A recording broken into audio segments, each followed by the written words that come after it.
Projeto Damas de Ferro, estou aqui hoje com a Mônica.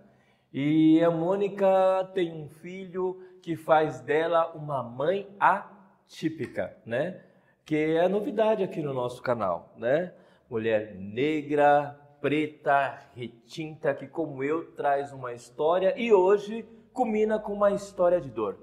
Antes da gente chegar aqui, Mônica, deixa eu te contar uma coisa que o nosso pessoal ali já sabe. O Projeto Damas de Ferro está aqui para fortalecer mulheres de verdade, mulheres que são diferenciadas por sua luta. E aqui a gente está criando uma rede de solidariedade para você que é do bem, poder nos ajudar a fazer esse mundo ser ainda mais o mundo do bem. A mensagem principal é: você não está sozinha. E hoje a Mônica compartilha os momentos de dor, os momentos da sua história, para que você que passa por uma estrada parecida com a dela saiba que não está sozinho e pode contar conosco aqui. O que a Mônica vai fazer não é fácil, dividir, compartilhar coisas muito pessoais, é duro. Eu sei que é porque eu sei que é. Sim. Mas Mônica, deixa eu te contar uma coisa. O que a gente vive hoje foi planejado por pessoas no passado. Coisa que alguns dos nossos não se ligam. O que a gente vive hoje foi articulado e pensado por alguém no passado. Nós éramos reis, rainhas e vivíamos bem aonde a gente foi concebido, nossa história, nossa origem, nossos antepassados. Nos trouxeram para cá para ser escravos. Fomos usados. Nossas mulheres foram estupradas. Depois de ser totalmente judiados, nos deixaram para morrer. E os que não morreram vieram de um caminho de dor e de muito sofrimento até hoje, né? Então, para começar, eu te pergunto, quem foram os seus pais? Antes de você, seus pais estavam aqui e eles estão antes da gente nesse caminho de dor. Qual foi o caminho de dor que seus pais trilharam? Sou Mônica, tenho 46 anos. Eu já vi que você já está bem emocionado, fica à vontade. Mãe, os pais da minha mãe morreram no parto dela. Ela foi criada no orfanato. Quando fez 21 anos, teve que sair, né? Aí a irmã dela levou ela para morar com ela. E a minha mãe foi estrupada pelo sobrinho. Antes dela ser estuprada, a mãe dela morreu na onde? No parto dela. Vocês sabem como é que era o parto naquela época? Não, né? Você acha que a gente tinha hospital para ser acolhido, para ter saúde, para ter pré-natal? Não! A mãe dela morreu no parto, mas poderia estar viva. Ainda assim, durante o processo, foi mandada para um orfanato e continua. E lá foi estuprada pelo sobrinho, pelo primo? E era gêmeas, a minha mãe. Gêmeos com o irmão. Era. Então, um pegou o irmão e levou, e a outra irmã levou a minha mãe. Foi morar. E a minha mãe foi estrupada pelo próprio sobrinho. Tá.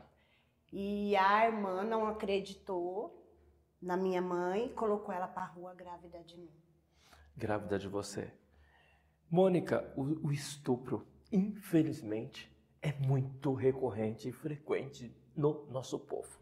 Aí alguém fala ali, é mimimi, não é mimimi. A mãe dela foi estuprada, não é mimimi.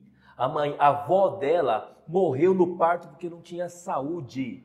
Não é mimimi, são fatos que até hoje interferem na nossa vida. E a mãe dela foi colocada na rua porque ficou grávida dela, que se eu entendi é o resultado do estupro do seu primo, é isso? O meu pai é o meu primo. Só para ver se eu fiz a matemática. Então, seu pai é seu primo. Primo de primeiro grau. E aí sua mãe vai para a rua e continua. E aí, como é que foi? E aí a minha mãe foi trabalhar numa casa de família, escondeu a gravidez. Quando estava já de 5 meses, não deu mais para esconder. Falou com a patroa dela e ela falou assim, Joana, você pode ficar aqui até a neném nascer. Quando ela nascer, a menina não vai dar para ficar, né? A criança, na época, não fazia ultrassom, essas coisas, né? Vai ter que arrumar um canto para ela. Eu vou arrumar um casal para adotar ela. Aí a minha mãe falou, tudo bem. Quando chegou no dia, minha mãe teve eu. Minha mãe não teve coragem de dar eu para esse casal. Aí a minha mãe ficou na rua sentada chorando. Aí apareceu uma menina que chama Silvia e falou assim, por que a senhora está chorando, Joana? Porque eu não tenho onde deixar minha filha.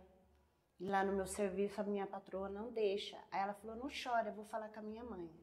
Aí foi e falou com a mãe dela. E aí a mãe dela falou, traz ela aqui. Aí minha mãe foi lá e levou eu. Quando chegou lá, ela falou assim, não, pode deixar a menina aqui. Eu cuido, eu olho a menina para você. E a minha mãe só podia sair de 15 em 15 dias, né? Ficava o tempo todo no serviço. Aí deixou lá. Então lá começou.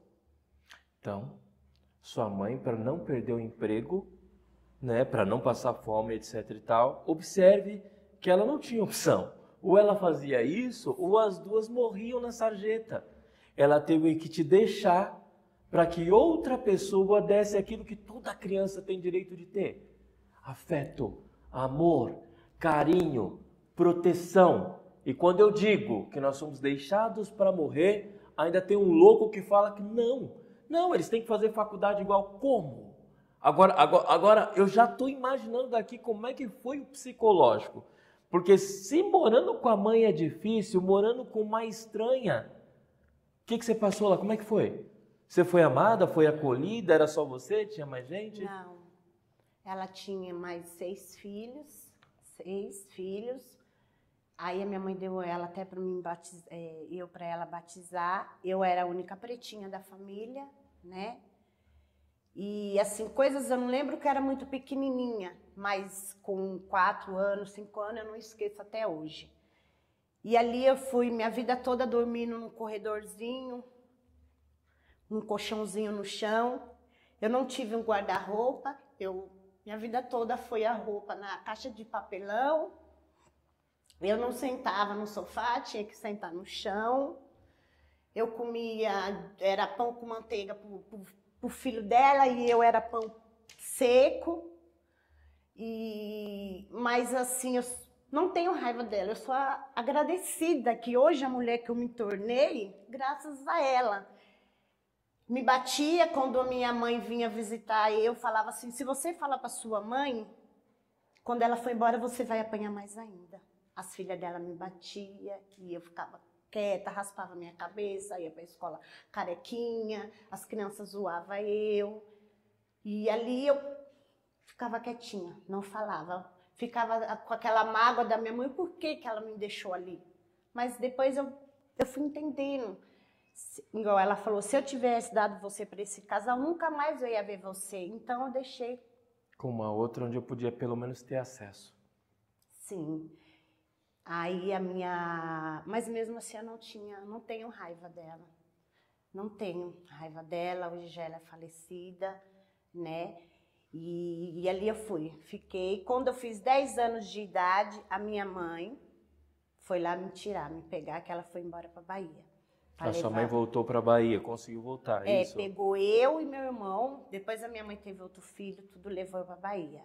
Chegou lá, minha mãe arrumou um homem, foi morar junto, o meu padrasto, e ele judiava muito do meu irmão, batia no meu irmão, batia nele com varinha, colocava dentro da bacia com vinagre, sal, e eu vendo essa cena, batia em mim. Quando eu ia tomar banho, ele ficava olhando eu tomar banho. Uma vez ele veio passar a mão em mim, e eu falei para minha mãe, ela não acreditou em mim, falou que eu estava inventando história, inventando conversa, aí pegou, voltou para São Paulo. Nisso que voltou para São Paulo, eu voltei a morar com a minha madrinha, que foi a que me criou. Só passou a mão ou ele foi além disso? Não, só passou a mão. Não tentou. Eu estou perguntando porque tem várias pessoas que devem estar assistindo esse vídeo que mão. também fazem isso. E o pior, elas acham que a culpa é delas. Elas acham, não, é porque eu pus um vestidinho curto, é porque o short está curto demais, não é culpa dele, é culpa minha. Na verdade, não é culpa sua. Ele deveria saber qual é o lugar dele e o espaço dele. Criança nenhuma pode ser aliciado. Nenhuma mulher pode ser tocada sem a autorização dela. Pior ainda a criança. Infelizmente, Mônica, isso é muito recorrente. Ainda hoje. E as crianças, às vezes, não sabem o que fazer, nem a quem procurar, nem o que buscar. Pode deixar aqui no seu comentário um oi, que nossa equipe entra em contato com você. E aí, depois de passar essa situação na Bahia, com 10 anos, vocês voltam para São Paulo. Pode continuar. Sim. Aí a minha mãe não acreditou, aí voltamos para São Paulo. Aí voltei morar com a minha madrinha. A mulher que A mulher que criou. Que eu preferia voltar para lá do que ficar lá com ela, com esse louco. homem. Sim. E voltei morar com a minha madrinha, que é minha madrinha. E ali eu continuei tudo de novo, né? Passar tudo de novo, as filhas vinham para cima de mim, eu... Tipo a empregada, né? A empregadinha dormindo no chão, o papelão onde eu guardava minhas roupas. E ali eu fiquei a vida toda ali. E o primeiro filho veio quando? Aí eu conheci o meu marido. Quando eu conheci o meu marido, eu falei, eu vou com ele mesmo que eu vou. Para poder ir embora? Para sair fora. Aí, com 2 anos, eu engravidei do Matheus, do filho. É tudo na minha vida. Aí eu tive uma casa decente, um guarda-roupa, uma cama para dormir. Podia abrir a geladeira, pegar o que eu quisesse para comer uma fruta, tudo que eu não podia. Uma vez eu fui pegar uma banana para comer, a filha dela fez eu comer 1 dúzia de banana todinha, eu com ânsia de vômito, ela, você vai comer, sua zoiuda. Então hoje eu tenho tudo, graças a Deus. Aí depois de 2 anos, quando eu voltar, tive o Matheus, meu menino, que é tudo na minha vida. Só que... Ai, desculpa. Por que você está pedindo desculpa? Fica à vontade. Só o que aconteceu com o Matheus? O Matheus, tudo que eu não tive na minha vida, eu dei para ele. Tudo. Por exemplo? Tudo. Uma cama.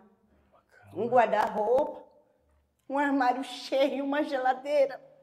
Poder abrir, pegar o que quiser, escolher a mistura. Pão com manteiga, pão francês, tudo que eu não tive na vida, eu dei pro meu menino. Tudo. Muito amor, carinho, tudo. E o que aconteceu? Mesmo assim? O Matheus, meu menino, tá preso. Quantos anos ele tem? Ele agora tem 24 anos, vai fazer 25 dia 12 de julho. Tá. Mas não tinha necessidade de fazer o que ele fez. Não tinha, tem de tudo, sempre teve de tudo. Eu sempre trabalhei em casa de família, doméstica, meu marido também trabalhando. A gente nunca deixou faltar nada. E aí as amizades, eu sei que às vezes as pessoas falam assim, as amizades. Não, às vezes vai quem quer também, porque eu fui criada sem mãe, sem pai, apanhando, ninguém para me defender. Era pimenta passada na minha boca, raspava minha cabeça. Eu fazia xixi, punha eu joelhada no quintal, com a mão aberta e o colchão em cima, vai ficar aí até secar o mijo. E ali não tive ninguém para me defender, para me tirar de lá. Mas mesmo assim, eu sou grata a ela, grata que hoje essa mulher que eu tô, graças. Então eu não aceito o que o meu filho fez, eu não aceito. O que seu filho fez? Roubo. Roubo de moto. Eu não aceito. Eu não aceito de jeito nenhum. O Matheus, ele fez Jovem Aprendiz no Correio, fez o curso no Senac de auxiliar de RH. O Matheus trabalhou na farmácia, registrado, tudo bonitinho. Quanto tempo faz que ele está preso? Tem 7 meses. Tá. O crime dele não é hediondo e ele é réu primário. O que é índio? É um tipo de crime. É um tipo de crime. O advogado dele já pediu... Não tem advogado. Ele não tem um advogado. Não, nós não temos condições. Ele foi condenado a 3 anos. Já foi condenado a 3 anos? Já, 3 anos. Ele está 7 meses, acho que tá para sair 1/3, uma coisa assim, eu não entendo mais ou menos, né? Tá. Sim. Não fui visitar ele na cadeia. e não vou, porque eu não aceito.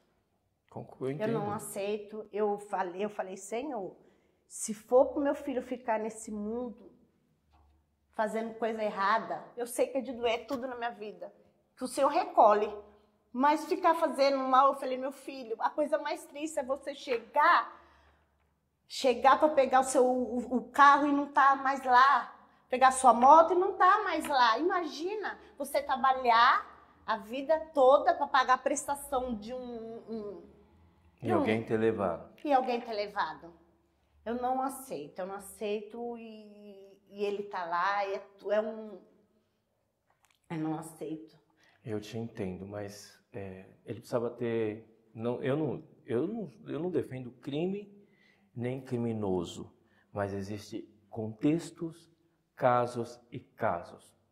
Não é justo você estar numa situação e não ter ninguém para te defender e você não ter entrado, ninguém ter entrado para pedir um relaxamento, agora entrou alguma coisa. advogado, tem um público. Agora entrou um defensor público. Desde o começo. Tinha um defensor público. Porque não dá para o processo ser tramitado julgado sem ter advogado. Sim, já. Mas eles colocaram da ativa para poder fazer. Bom, eu sei que nas quebradas a molecada é muito de momento. Eu vou pedir a Deus assim que tenha sido só um erro do Mateus, porque assim... Eu espero. Não, amiga, eu já tive irmão preso. A nossa história, porque eu falei, a gente veio do mesmo lugar e a história é a mesma. Enquanto está preso em reclusão, há toda a possibilidade de mudança, há a possibilidade de conversão, há a possibilidade de tudo. Ruim é quando parte. Então, ele está preso, ele vai ter a oportunidade dele, passou por lá, ninguém quer voltar para aquele inferno. Nós esperamos, se você vai poder contar com a gente, com a nossa equipe técnica aqui, com a parte de formação, para aquilo que for necessário. E vamos continuar firme e seguir em frente. E depois do Mateus, deve ter sido uma grande dor, ele está 7 meses preso, você falou, né? Você teve mais um bebê. Sim, depois eu sempre quis mais um filho, 2, né? E aí eu tive 2 abortos. Naturais ou você que escolheu o aborto? Não, natural. 2 abortos naturais. Tive um com 4 meses, que era uma menina, né? Peguei logo em seguida do Mateus, tipo na dieta. Namorar é bom. Namorar é bom. Aí perdi com 4 meses. Aí falei, não quero mais filho, então não. Fui, coloquei o DIU de 10 anos, fiquei com 7 anos com o DIU. Eu falei, eu quero mais um filho. Aí fui, tirei o DIU para poder engravidar. Aí eu fui, engravidei, perdi de novo. Tava com pouco tempo. Aí eu falei, não vou querer mais. E aí, só que aí eu não me cuidei, porque sempre eu pegava e perdia, né? Aí você deixou... E aí, engravidei. Quando eu fiquei sabendo dessa gravidez, depois de 17 anos, eu engravidei do Samuel, Samuelzinho. Aí, quando descobri que estava grávida, tive uma ameaça de aborto. Fiquei internada 15 dias. Tive alta com medicação, tive que tomar tanto por cima como por baixo. Entendi. Aí, Samuelzinho, tive que ficar deitada, não podia fazer nada. Com 6 meses de gestação.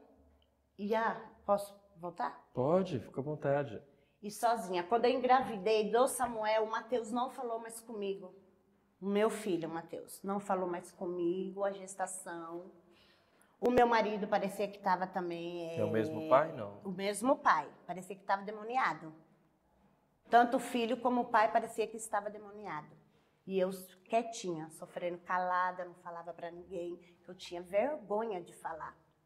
Vergonha de falar. Fiquei internada há 1 mês com diabetes, pressão alta e uma bactéria no estômago. Ali eu fiquei no hospital 1 mês. Meu marido só foi umas 2 vezes só me visitar. Meu filho, Mateus, só foi 1 vez porque eu fiquei insistindo muito. Eu mandava mensagem para ele e ele falava assim, não vou, você arrumou filho porque você quis. Então eu não vou te buscar. Eu não sei, mas ele se revoltou de uma tal maneira muito grande, muito. Não falava comigo a gestação. O pessoal falava, Mônica, tá com ciúmes. Eu falava, não é justo um homem de 17 anos tá com ciúmes, né? E ali eu fiquei sozinha, ali na 30 dias, minha mãe falecida, né? Mas tive amigos, minhas 2 amigas, foram lá me visitar, eu tenho foto. Quando eu tive alta do hospital, com 35 semanas eu passo mal, sou internada, tenho que fazer uma cesariana, urgente. Eu fui no hospital, eu sozinha também, um médico me maltratou a gente. Quando ganha neném, eles têm médico que maltrata, eu ali sozinha, minha pressão subiu, ninguém ali para me defender, não tive apoio. No Hospital Planalto de Itaquera. Hospital Planalto. De Itaquera. Eu não lembro o nome desse médico, mas eu não esqueço. Eu ali sozinha, o menino tinha nascido na UTI e esse médico me maltratou desse jeito. Eu não esqueço. Como ele te maltratou? O que ele fez? O que acontece? O meu menino nasceu prematuro. Tiraram de mim e já levaram para a UTI. E eu fiquei 3 dias no quarto. Tive alta, a criança ficou. Quando eu entrei a primeira vez para ver o Samuel na UTI, eu passei mal, minha pressão. Aí a enfermeira me levou lá para baixo, no pronto-socorro, para me atender lá, o ginecologista. E aí eu entrei e tal, ele me atendeu tudo e a pressão não abaixava. Fiquei em observação. Quando eu voltei, ele falou, não tem mais o que fazer. Não tá mais o que fazer com você. Eu já dei remédio, já dei isso, não tem mais o que fazer. E o ponto na barriga, ele olhou, não tem mais o que fazer. Assim, com palavras, né, com gesto, eu bem debilitadinha, com o menino na UTI, sozinha, sem nenhum apoio, sem mãe, sem marido, sem ninguém, sozinha. Importante vocês usarem a ouvidoria, né? Às vezes o médico está trabalhando numa situação também não adequada, fazendo 3, 4 plantões, mas não justifica. Até porque se a gente estivesse sendo tratado num hospital de classe média ou um hospital de rico, a gente seria bem tratado. Então, onde a gente está, a gente tem que ser bem tratado, com respeito, com educação, e o canal das ouvidorias funcionam bem. Mas você pode deixar aqui também no nosso comentário sua reclamação, sua tristeza, sua chateação, que a gente sabe como proceder para que seus direitos sejam garantidos, tá bom? E, fechando parênteses, voltamos aqui. E aí, o Samuel nasce, ele começa a crescer e ele é uma criança atípica. Sim. Quando você descobriu? Com 1 ano e 7 meses. Fizeram testes? O Samuel, ele já apresentava já todos os sinais, mas eu não sabia o que era. Não sabia o que era autista, eu nunca tinha ouvido falar, né? Só que o Samuel não falava nada. Ele andava na ponta do pé, a gente dava risada, eu falava, olha, filho de pobre com nojo de pôr pé no chão, mas já fazia parte, eu não sabia. Ele colocava as coisas tudo assim, ó, tamanho e cores, ele dava risada sozinho. A gente chamava, ele não olhava, não falava nem dadá, nem água, nada. Aí eu fui buscar ajuda, fui na pediatra, falei, doutora, será que o meu filho é surdo? Porque eu chamo, ele não responde e não fala nada. Aí o pessoal falava assim, eu falava, mas o Matheus falava, mas o Samuel não falava porque ele é preguiçoso. E aí a pediatra me encaminhou para o otorrino pediu os exames, o Samuel fez, tudo certinho, encaminhou para o neuro. Na primeira consulta, o neuro falou que ele era autista. Só que o Samuel, ele se agredia, ele se batia, ele ficava se arranhando, ficava andando pro quarto, pra sala, e se batendo.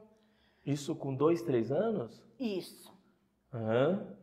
2 aninhos. Aí esse médico que falou que ele era autista, eu não acreditei, porque eu não tinha conhecimento, então eu achava que autista era assim, todos parecidos. E aí eu não voltei mais nesse médico. Quando ele fez 2 anos e 2 semanas, eu fui em outro médico. Só que eu não falei nada que eu sabia já. Fiquei quieta. Que é a doutora Frava, uma médica maravilhosa. Tá bem, ainda bem, o contraponto, né? O contraponto. Nossa, você não vai achar que são todos os médicos, é isso? Nossa, sou grata essa médica. E do CAPS, lá de Bonifácio. CAPS, lá de Itaquera, Bonifácio. Aí eu entrei, passei com eles lá, tudo, aí ela falou que ele era autista. Quando essa doutora falou, foi aquele choro, né? Aí o Samuel se agredia, se batia, não queria entrar com a medicação, que ele era muito pequenininho. Eu ficava com ele até 4h30 da manhã na sala, eu ia chamava o pai ficar. O pai no começo não aceitou o Samuelzinho, e eu ia sozinha nas consultas dele, levar ele. Não falava também para ninguém, que eu tinha vergonha.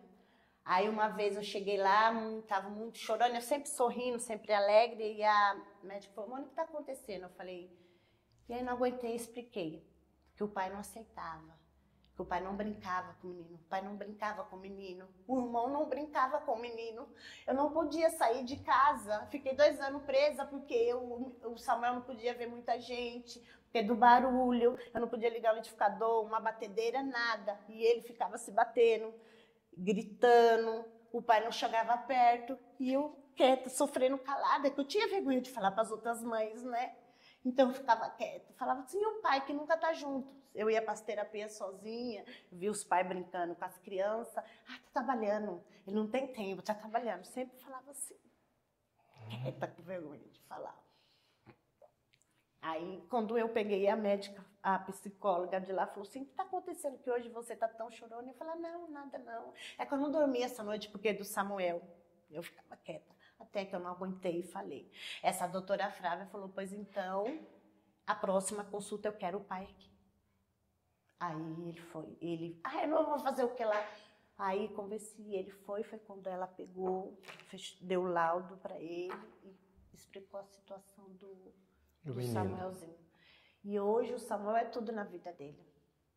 É tudo na vida dele. O Samuelzinho é tudo na vida dele.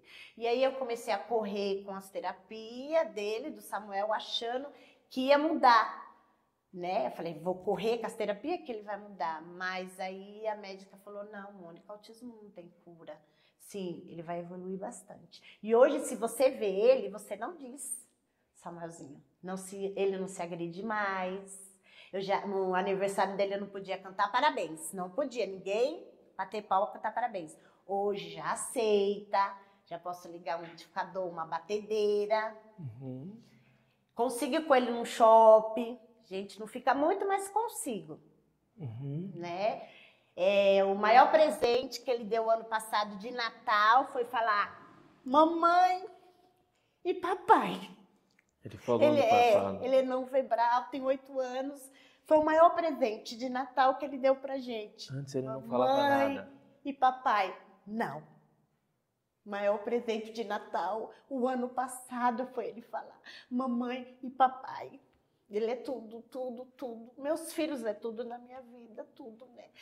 Então, aí a única, assim, o que precisa é as terapias, igual fono, né? Se ele tivesse fono, eu acho que ajudava mais ainda, né? Mas não tem. E é isso. Qual o maior desafio que você tem? O que o Samuel precisa e não tem? Você estava me falando no início. É o fono. As terapias, o CAPES deu alta para o Samuel com 7 aninhos. Mandaram para o postinho lá de casa. Uhum. Lá eles não têm estrutura para as crianças autistas. Não tem. Não. Não tem. As crianças autistas estão um pouco esquecidas, sim. Estão esquecidas, sim. A gente não tem apoio. Não tem. Não tem apoio. A nós mães e as crianças. Então, o que precisa, primeiro, de apoio. Você vai ter o apoio. Porque todos que estão assistindo são convidados a estar nessa corrente do bem, fazer esse movimento. Porque se o poder público quer, ele faz. Sim. Às vezes eu não sei. É muitas mãezinhas, muitas crianças. Muitas crianças. A gente estão sem nada. Vai fazer 3 anos. 3 anos que eu estou na fila de espera do C. Do C, Centro de Especialidade e Reabilitação, né? Sim. 3 anos na fila do C.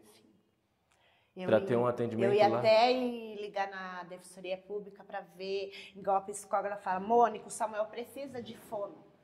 Particular não tem condições. Para passar na avaliação é 120. Cada sessão, mais barato que eu achei, 160. E ele teria que fazer quantas por mês? 2? 1, 2? Você não sabe, né? Não. Aí não tem condições. Como é que você faz para conseguir completar a sua renda?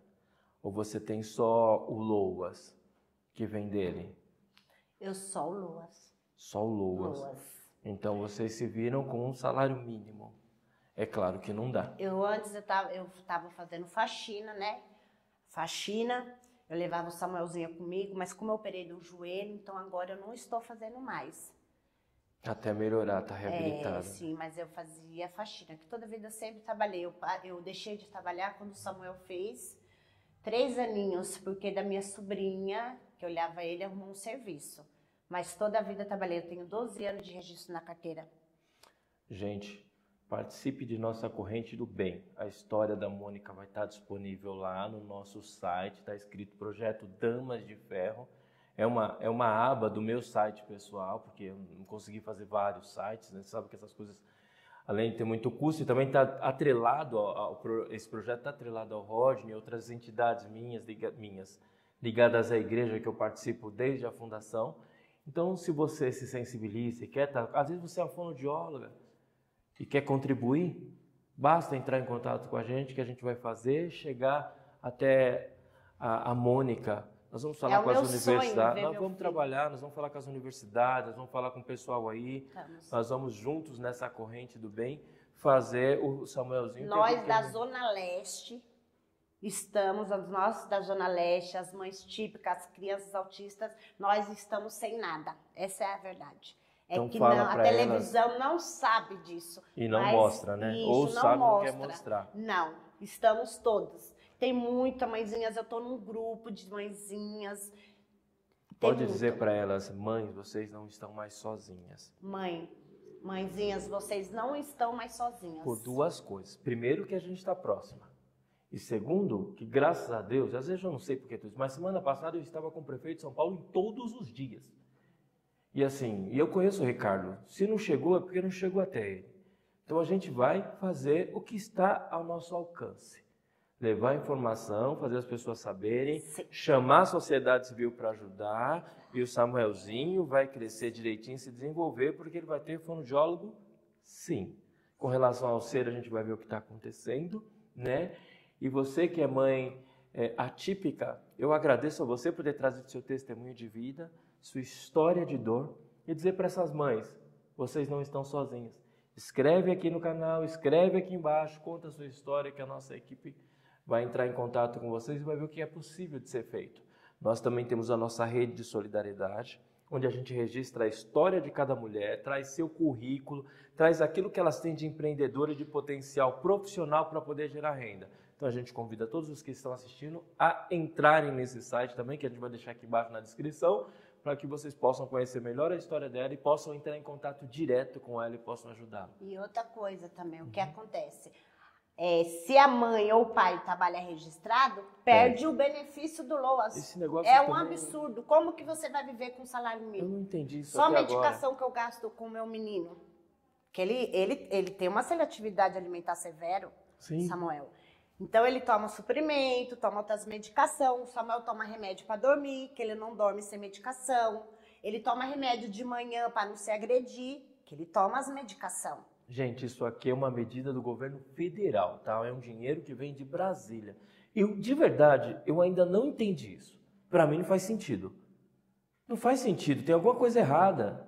A pessoa tem que sobreviver. Tem mães que têm um filho nessa situação e tem outros 3. E aí me dizem que elas têm que sobreviver apenas com salário e não podem trabalhar. Eu acho que tem alguma coisa errada aí. Acho que tem alguma coisa errada. Nós já pedimos à nossa equipe técnica, as assistentes sociais, para poder entender isso direitinho, ver onde que é. E se a legislação estiver errada, nós vamos ter que fazer um barulho aqui embaixo para que o Congresso Nacional, de fato, represente a gente.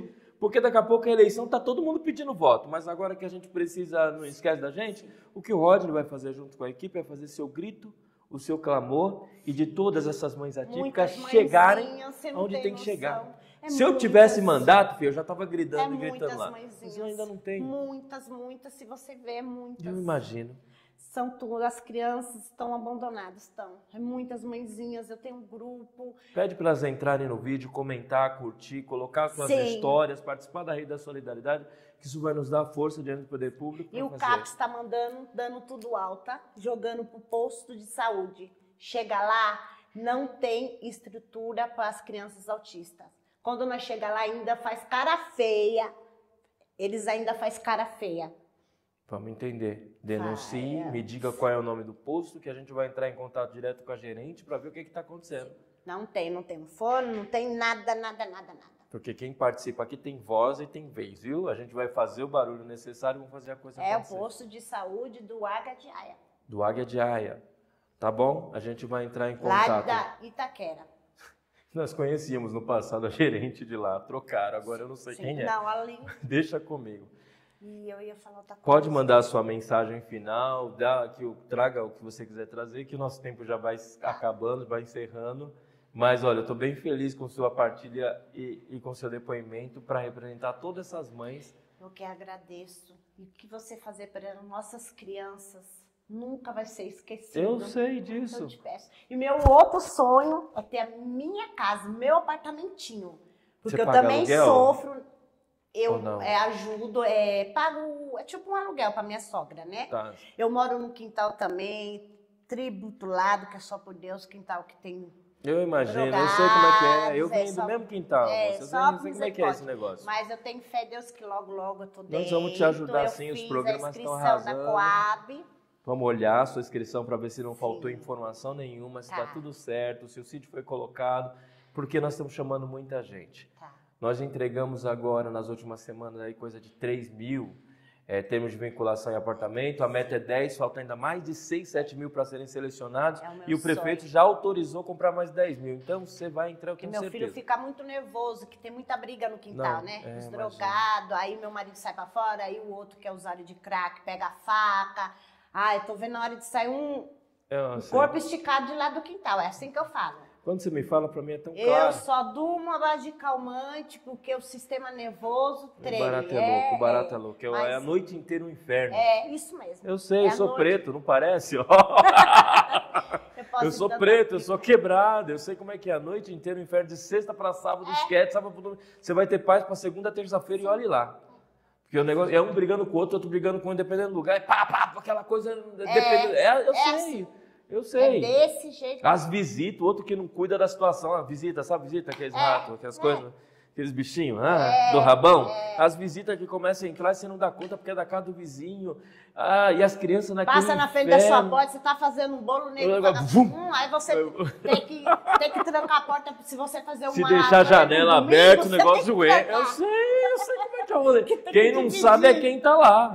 A gente sabe como é que é o rolê. É péssimo isso. Quando eu falo pra pessoa, eu quero lá, não adianta, o povo não acredita na gente, que ninguém quer viver nessa situação. É por isso que eu trabalho na pasta que eu tô, contribuo em habitação, e pode contar comigo, vai dar bom para você, vai dar bom para as outras mães, vamos cuidar dos filhos, vamos fazer esse povo ter moradia, porque nosso Deus morreu para que todos tivessem vida e vida em plenitude. E viver desse jeito não é ter vida em plenitude.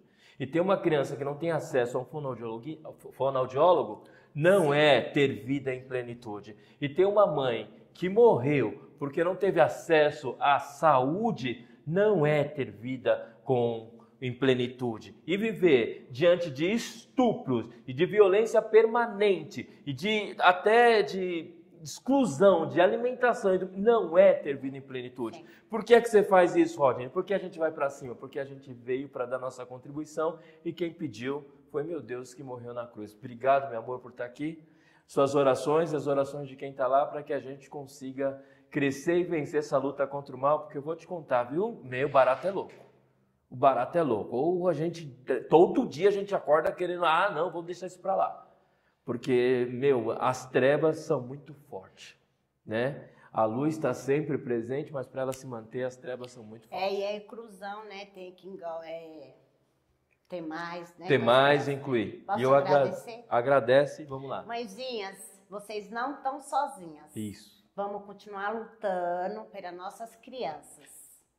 Obrigada. Beijão. Obrigada. Obrigado você. Obrigado.